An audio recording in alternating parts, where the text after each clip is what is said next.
i-calculate ko lang yung y. Lipat ko dito. Ang giging 24 minus, no, minus.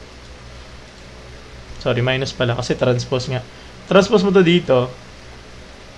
Minus 2x over 3 para ma-isolate ko yung y, no? So, magiging 24 minus 2x, no? Over 3. Walang Caltech sa upcut, no? Walang Caltech sa upcut, kaya hindi siya pwede, no?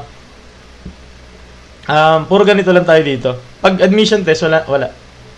Ito lang, listing. Wala tayong ibang gagawin. Trial and error, kung kaya nyo na may trial and error sa isip, no, pwede rin siya.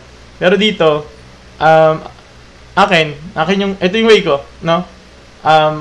For me, yung pinakamadali is ito, no? Ililisting mo siya, or gagawa ka ng parang, ano man tawag dito, ng limitation.